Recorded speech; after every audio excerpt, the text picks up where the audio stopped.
Aleluia, glória a Deus. Pode se sentar, meus irmãos. Se assente aí no seu lugar.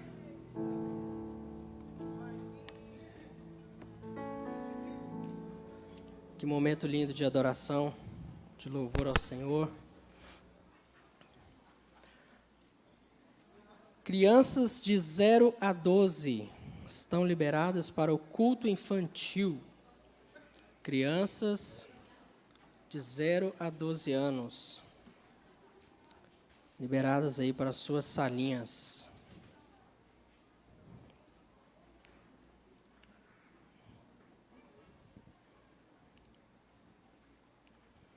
A paz do Senhor, igreja. Não, gente, me ajuda aí, dá uma paz do Senhor para mim também. Amém, isso, fala um amém, glória a Deus. Aleluia. Abra sua Bíblia aí. Evangelho de Jesus Cristo, segundo João. Livro de João.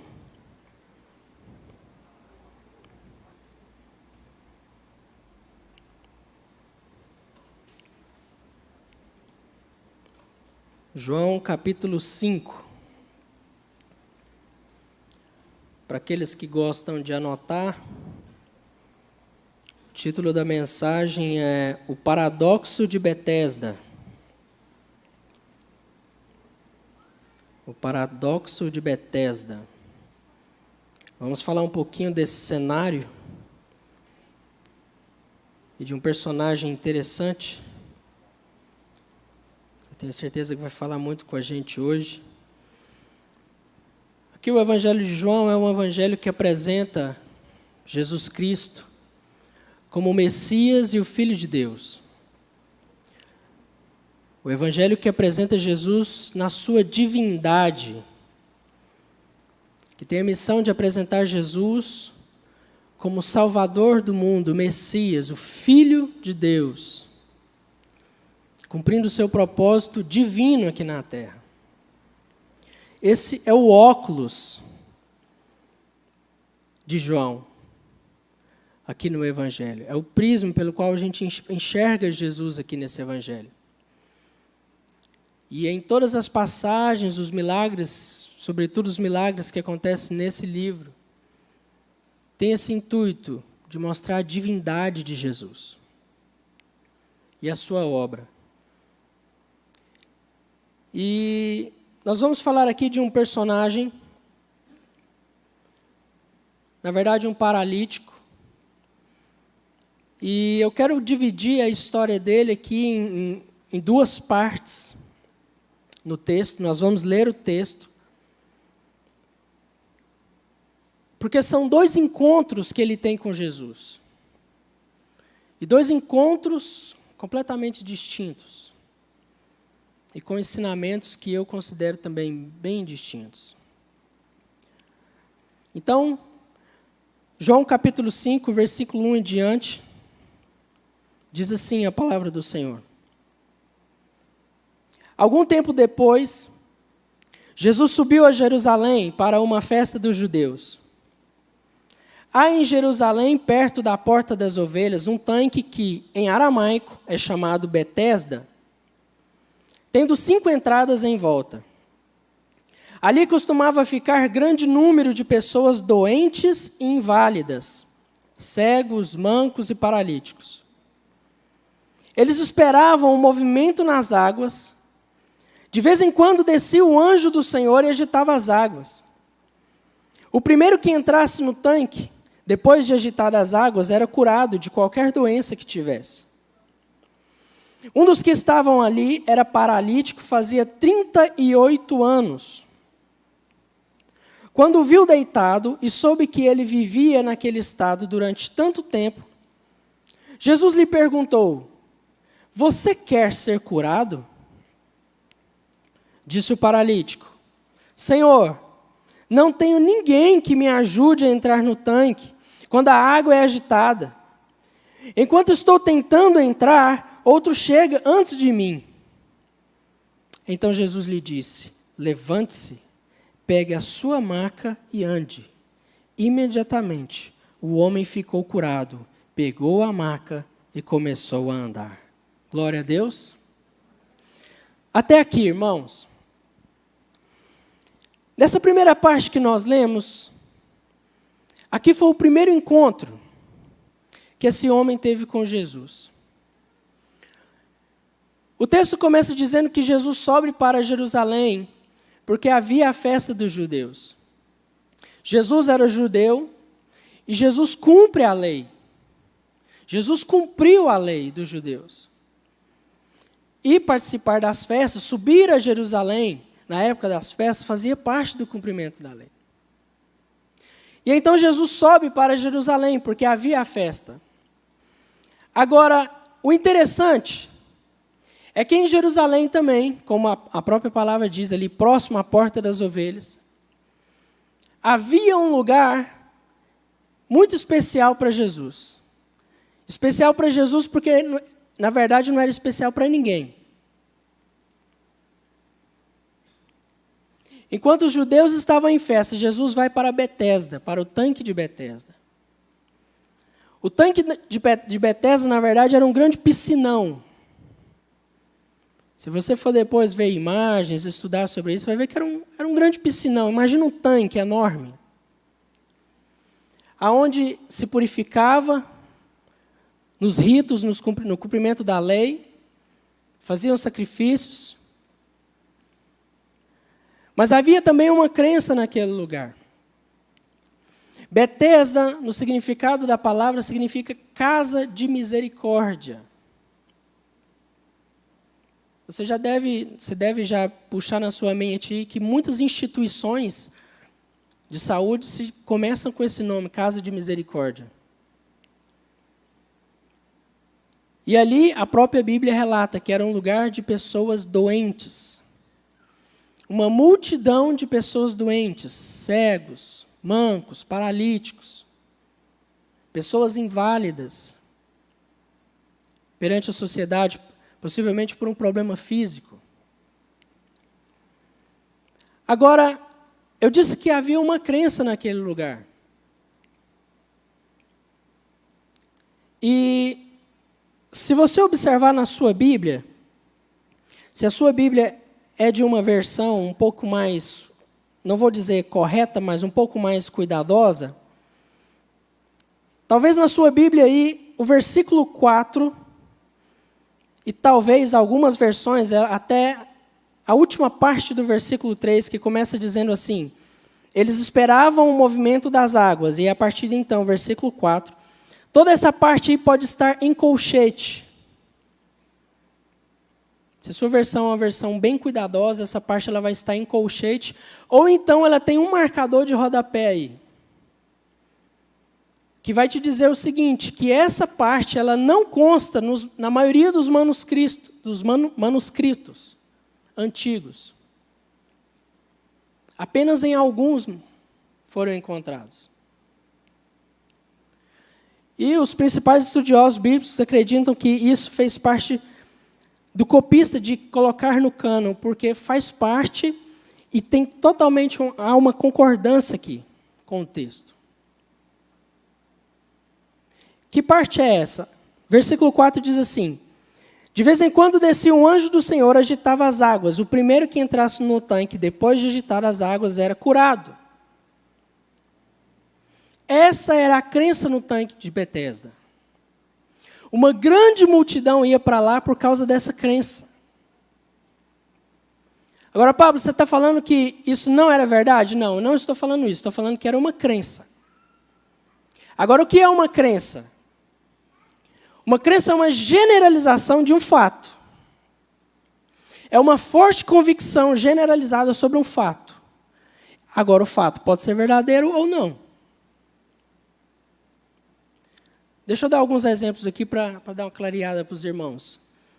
Imagina que alguém um dia sobe num monte, e ali Deus fala com aquela pessoa naquele monte, Deus transforma a vida daquela pessoa grandemente.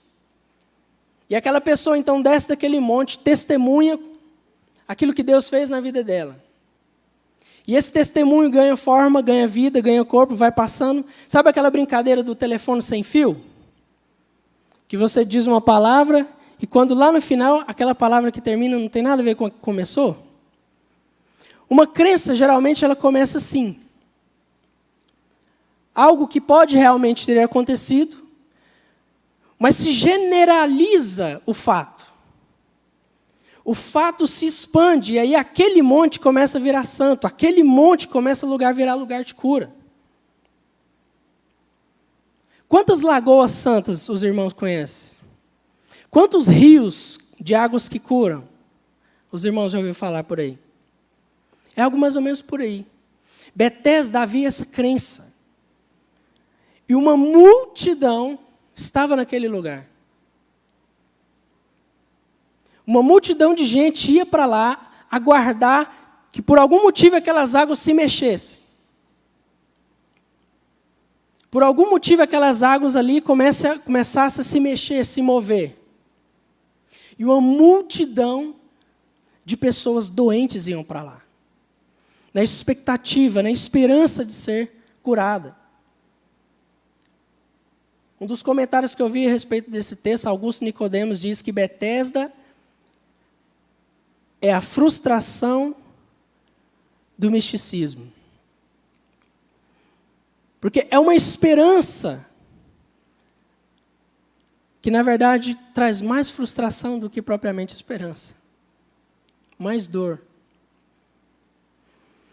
E seguindo o texto, irmãos, que é o que interessa para nós, de fato, ali está um homem que chama a atenção de Jesus. Jesus está ali em Jerusalém por causa da festa dos judeus, mas ele então vai para o tanque de Betesda. Jesus vai para o lugar onde está cheio de doentes. Jesus vai para o lugar onde tem os necessitados. E ali tem um homem que chama a atenção de Jesus. Porque certamente ele já era um homem muito conhecido ali, 38 anos naquele estado. E quando a Bíblia cita dessa forma, a gente já pode então imaginar que não era de nascença, alguma coisa aconteceu na vida daquele homem. Porque em outras situações, a Bíblia, quando a enfermidade ou a doença é de nascença, a Bíblia cita, aqui não cita. E no decorrer da história a gente vai entender um pouco mais sobre isso também. Aquele homem então chama a atenção de Jesus, e é Jesus quem vai até ele. Aquele homem nem sabe quem é Jesus, aquele homem nem conhece Jesus. Jesus chega até ele, sabendo que ele está lá há 38 anos naquele estado. E Jesus, então, faz uma pergunta muito simples para ele. Você quer ser curado? E apesar da pergunta de Jesus ser simples, irmãos, uma coisa a gente sabe, Jesus sempre foi intencional nas suas ações. Jesus é intencional nas suas ações e no seu propósito divino. A pergunta de Jesus, ela tem endereço. A pergunta de Jesus, ela tem um foco. E aquele homem responde, ele dá uma resposta que aparentemente não tem nada a ver. Porque Jesus pergunta para ele, você quer ser curado? E aí ele começa a dar uma resposta de autopiedade, mas na verdade, irmãos, o que está acontecendo ali é que ele está pondo algo para fora. Lê comigo aí, novamente, o versículo 7. Olha a resposta do paralítico. Disse o paralítico, Senhor, não tenho ninguém que me ajude. Irmãos, 38 anos. O cara fala para Jesus que ele não tem ninguém. Ele não tem um amigo, ele não tem um irmão, ele não tem um parente, ele não tem um filho, um sobrinho, ninguém que pode ajudar. Ele está colocando para fora a sua solidão. E ele continua, que me ajude a entrar no tanque quando a água é agitada. Ele está colocando para fora a sua esperança. A esperança dele é que aquela água fosse agitada. Ele está com aquela crença viva dentro dele.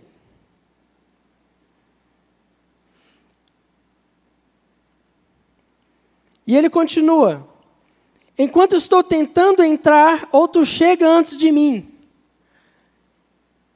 E ainda mais, ele coloca para fora o quê? A dor. E se tem uma dor que é doída, é a dor da derrota. Irmãos, a dor da derrota é algo que mexe com a gente. Você imagina a situação. Um paralítico, que quando por acaso, não sei porquê, aquela água se mexia, começava a corrida. A água se mexeu! E agora começa a corrida. E vai o cego, e vai o manco, e vai os outros doentes, e ele se arrastando. E todo mundo chega, menos ele. A dor da derrota, irmãos, ela mexe com a gente. A resposta daquele paralítico, na verdade, ele está pondo tudo para fora, o que está dentro dele. Em 38 anos de solidão, de uma dor de ser derrotado, de ser frustrado, de uma esperança frustrada. Mas sabe o que é lindo? O que é lindo é que Jesus, esse sentimento de autopiedade que o ser humano tem, não cola em Jesus, irmãos. Graças a Deus por isso. Essa coisa de ninguém me ajuda, ninguém me quer, eu não posso, eu não dou conta. Graças a Deus que o Senhor não alimenta isso em nós, pelo contrário. Jesus dá uma ordem para aquele homem: levanta e anda. Ah, ninguém me ajuda, ninguém me quer, eu não posso. Levanta e anda. Mas a minha esperança é que um dia alguém move essa água. Levanta e anda. Levanta e anda. E aí eu fico imaginando, irmãos, 38 anos. Eu tenho 36 anos. Faço 37 agora, 1º de novembro, aceito presentes. Tenho 36 anos. 38 anos é mais do que a minha vida. O cara esperando uma cura. O cara esperando um milagre. Baseado numa crença, e ali uma multidão junto com ele. Agora olha que interessante, irmãos. Por que eu intitulei a minha mensagem de O Paradoxo de Betesda? Porque Betesda significa casa de misericórdia. Mas o que tem de misericórdia? Que lugar de misericórdia é esse? Aonde quem chega primeiro é que recebe a bênção. Isso não tem nada a ver com a graça de Deus. Não é o mérito que nos faz ser abençoados. Não é se eu posso mais que eu vou ser abençoado. Deus não trabalha assim. Deus nunca trabalhou assim. E Jesus está dando o próprio exemplo, porque ele sobe lá por causa de uma festa. Mas aonde ele vai parar? Ele vai parar onde os necessitados estão. Ele vai parar onde os doentes estão.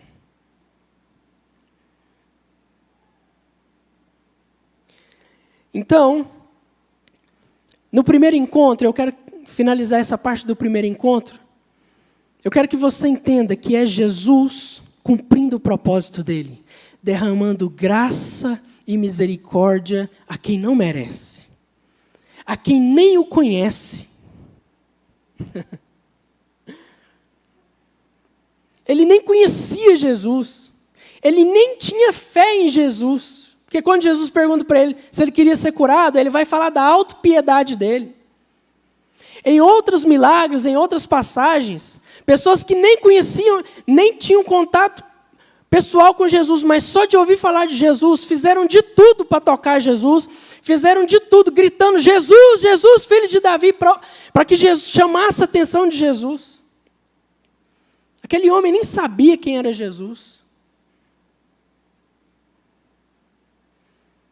Jesus era um estranho para ele. Quando Jesus pergunta para ele se ele quer ser curado, ele vai falar da autopiedade dele, das coisas que estão dentro dele. Mas na misericórdia e da graça, Jesus simplesmente vira para ele e diz: levanta e anda. Levanta e anda. É o Evangelho de João aqui mostrando a divindade de Jesus, o propósito do Messias na terra. Agora, irmãos, segue comigo no versículo 9. Imediatamente o homem ficou curado. Pegou a maca e começou a andar. Isso aconteceu num sábado. E por essa razão, os judeus disseram ao homem que havia sido curado: ei, hoje é sábado. Não lhe é permitido carregar a maca. Mas ele respondeu: o homem que me curou me disse, pega a sua maca e ande. Então lhe perguntaram: quem é esse homem que lhe mandou pegar a maca e andar? O homem que fora curado não tinha ideia de quem era ele, pois Jesus havia desaparecido no meio da multidão. Mais tarde, Jesus o encontrou no templo e lhe disse: olhe, você está curado. Não volte a pecar, para que algo pior não lhe aconteça. O homem foi contar aos judeus que fora Jesus quem o tinha curado. Eu quero que você entenda agora que nós vamos para uma outra parte. Nós vamos agora para o segundo encontro dele com Jesus. Porque logo após que ele foi curado, lembra que eu falei que Jesus é intencional em todas as suas ações? Jesus disse para ele: levanta, toma a sua maca e anda. Irmão, para que ele vai levar a maca? Se ele já está curado. Para que ele vai levar a maca? Mas ele obedeceu à ordem de Jesus. Ele pegou a sua maca, né, e saiu andando. Como era uma grande multidão naquele lugar, Jesus então entra no meio da multidão e some. E aquele cara então segue a sua jornada agora. Eu não sei se ele foi para casa, se ele foi visitar alguém, não sei. Mas o fato é que agora ele está seguindo a sua jornada e os fariseus encontram com ele. Aquela classe hipócrita que não fica feliz em ver a sua bênção, que não fica feliz em ver o seu milagre, por causa do legalismo e da religiosidade.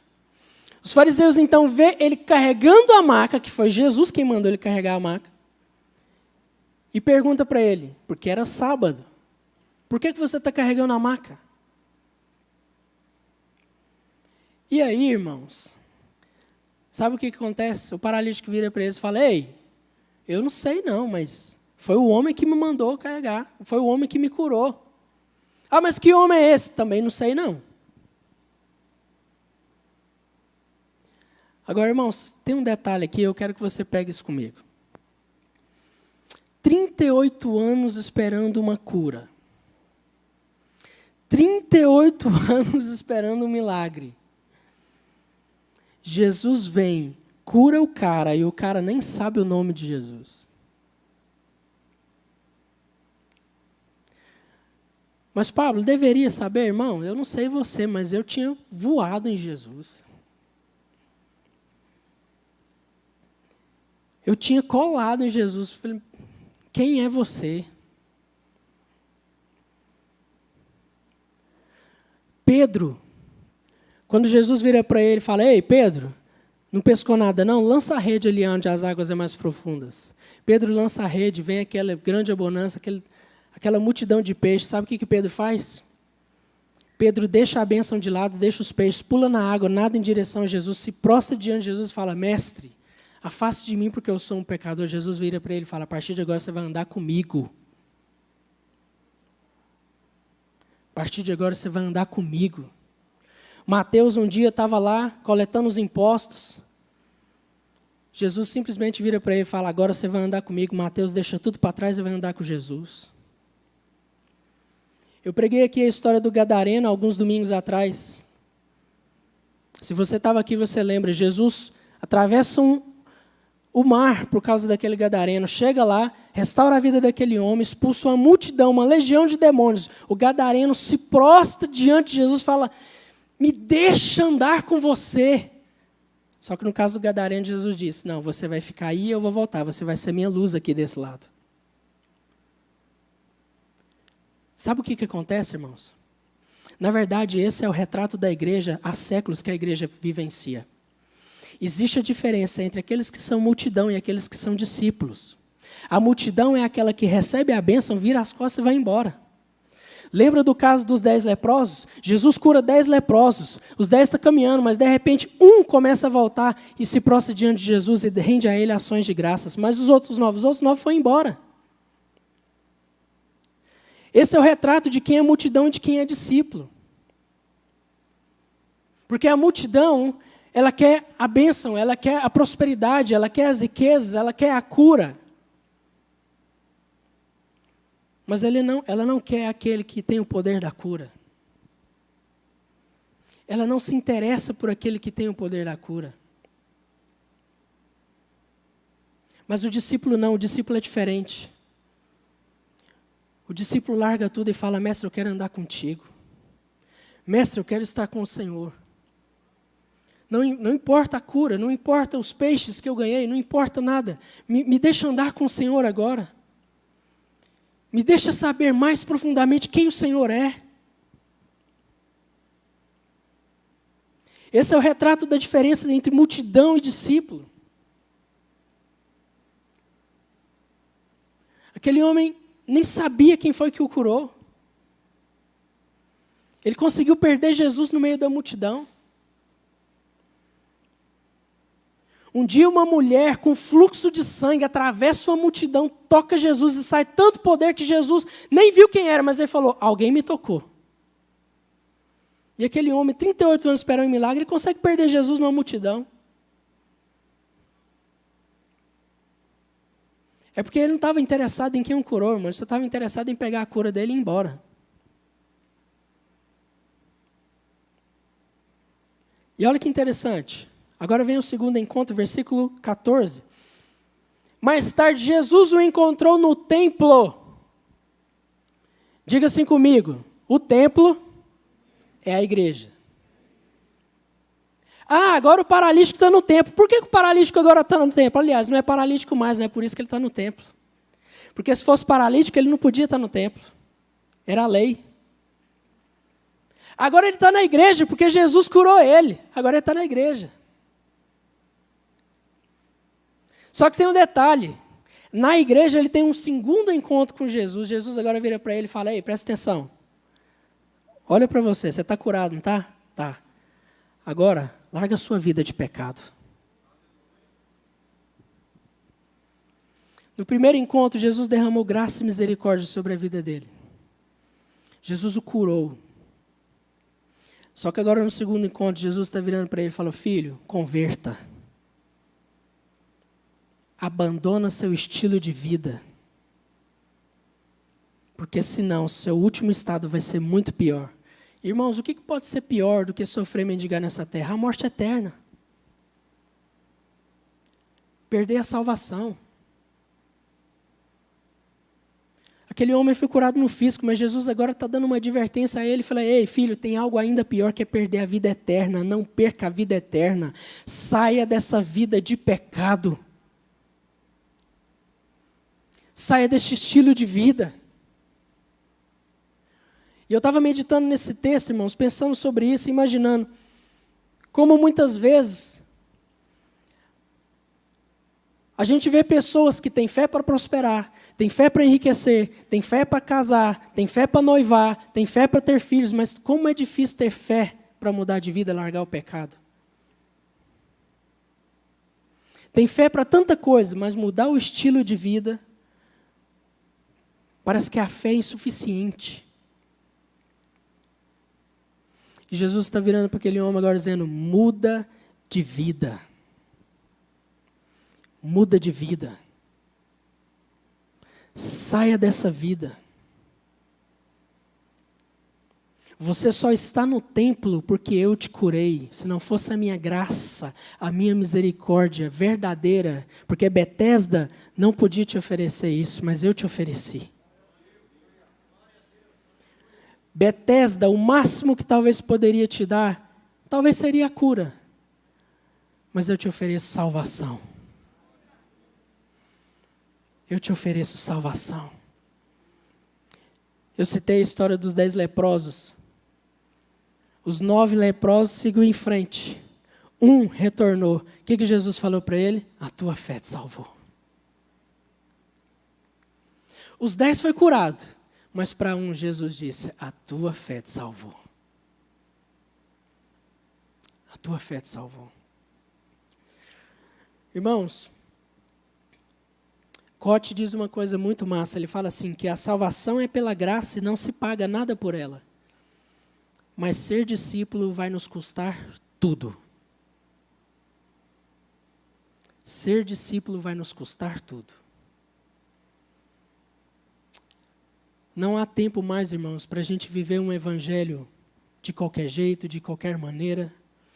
Não há tempo mais para a gente vir a uma casa de misericórdia como essa daqui e ficar preocupado só no que Jesus tem a nos oferecer. É tempo de dizer, mestre, nos deixa andar contigo. Nos deixa te conhecer mais profundamente. Não me deixe, Jesus, te perder no meio da multidão. Não me deixe te perder no meio das situações, no meio das circunstâncias. Não me deixe te perder no meio das tristezas. Não me deixe te perder no meio das aflições. Não me deixe te perder no meio das frustrações, de tantas coisas ruins que acontecem. Não me deixe te perder no meio dessa pandemia. Não me deixe te perder. Eu quero estar contigo, Jesus. Eu quero andar contigo, Jesus. É isso que o discípulo fala, irmãos. Esse é o posicionamento do discípulo. As marcas da multidão é a ingratidão e a diferença, mas as marcas do discípulo é a gratidão e o comprometimento. Multidão é ingrata. Multidão recebe a bênção e vira as costas. Multidão é indiferente. Ei, olha a situação de Betesda. Uma multidão de gente lá, mas ninguém podia ajudar o cara. Sabe por quê? Porque estava todo mundo olhando para o próprio umbigo. Todo mundo lá só dizia assim, eu quero a minha cura, eu não quero saber do outro. Ah, mas e aquele aleijadinho ali que está ali já há 38 anos? Dane-se o aleijadinho. Quando chegar a minha vez, é a minha vez. Esse é o paradoxo de Betesda. A multidão é indiferente, a multidão é ingrata. Mas discípulos são comprometidos. Discípulo entrega a sua vida. Eu queria que você ficasse de pé no seu lugar. Ministério de Louvor, se quiser subir. Eu queria, irmãos, que nós fizéssemos uma oração agora. Eu tenho 5 minutos. É tempo de sermos transformados, irmãos, de forma genuína. De sermos discípulos verdadeiros de Jesus Cristo. Irmãos, nós não estamos aqui por causa de bênçãos, estamos aqui por causa daquele que pode nos salvar. Que tem poder para colocar a nossa alma ou no inferno ou na vida eterna.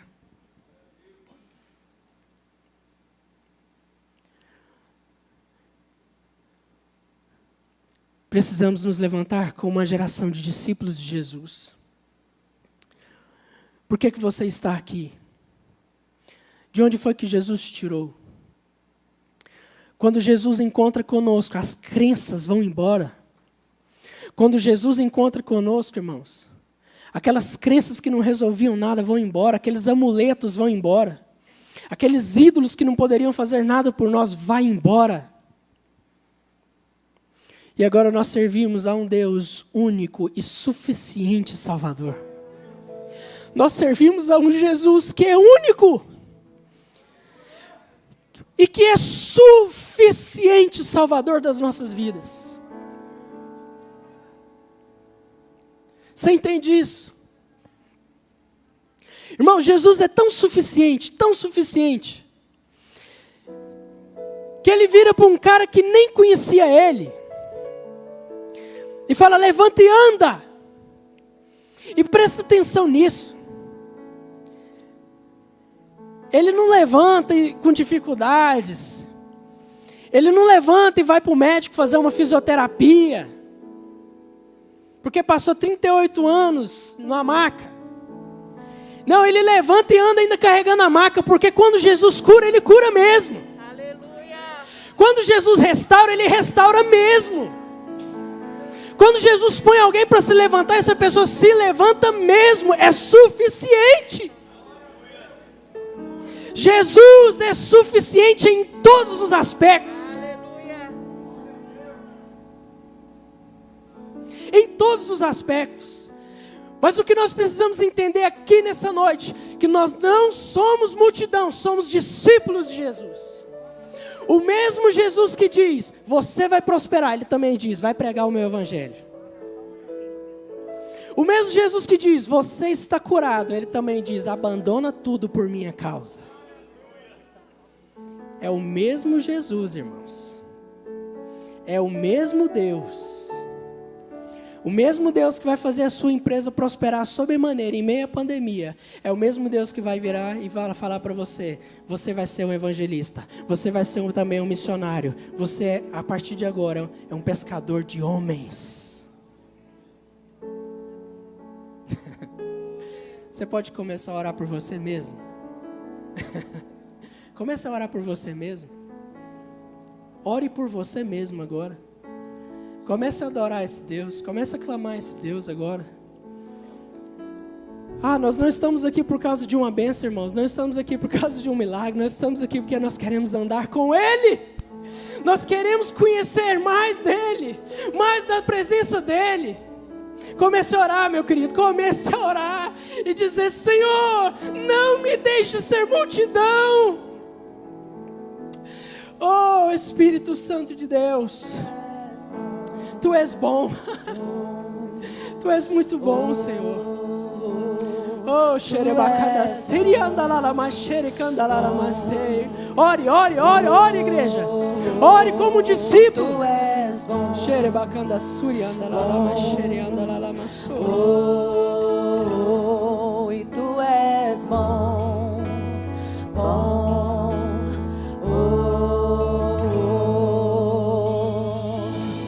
Tu não me deixarás jamais. Tu não me deixarás jamais. Jesus está falando com você nessa noite. Tu não me deixarás jamais. Ele não nos deixa. Tu não me deixarás jamais. Tu não me deixarás